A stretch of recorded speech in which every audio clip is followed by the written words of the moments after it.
নমস্কার বন্ধুরা, আজকে আপনাদের সামনে যে ইনডোর প্ল্যান্টটি তুলে ধরছি সেটা হচ্ছে অ্যাগ্লোনিমারি ভ্যারাইটি এবং এইটি একটি গ্রিন ভ্যারাইটি।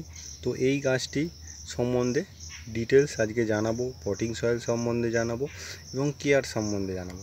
তো এই গাছটি আপনার অ্যাগ্লোনিমার একটি গ্রিন ন্যারো লিভস ভ্যারাইটি। তো এর পাতাগুলো খুব ছোট ছোট এবং সরু সরু হয় এবং এই গাছটি খুব বড়ও হয়।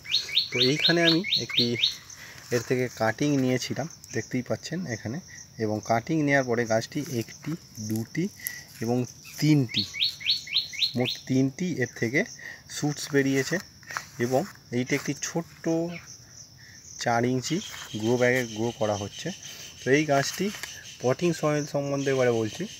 পটিং সয়েল এখানে আমরা 50%-এর উপরে পটিং সয়েল নিতে হবে, মিনিমাম 60%, এবং তার সঙ্গে রাইস হাস, পাতা পচা সার, হন্ডাস্ট, বোনডাস্ট এবং আপনার যে কোনো ভার্মি কম্পোস্ট হোক বা গোবর সার এটা মিক্সড করতে পারেন। এবং মিক্সড করার পরে এটাকে মিনিমাম আপনার 6 মাসের মতো রাখতে হবে এবং রাখার পরেই তাতে কিন্তু আমরা সেই মাটিটাকে ইউজ করতে পারবো।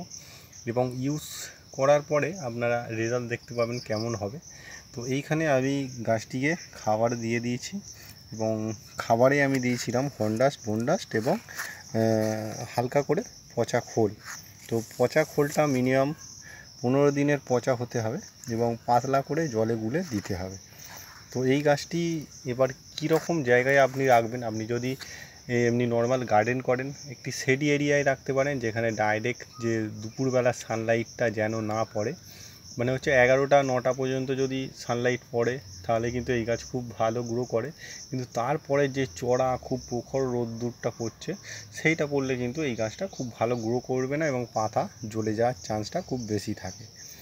তো এই গাছটিকে যদি কেউ ফ্ল্যাটে বা ইনডোরে অথবা ব্যালকনিতে করেন, তাহলে ব্যালকনিতে একে সবসময় একটু, যেখানে ডাইরেক্ট সানলাইটটা আসে না কিন্তু ব্রাইট লাইটটা আসে, সেইখানে রাখতে পারেন।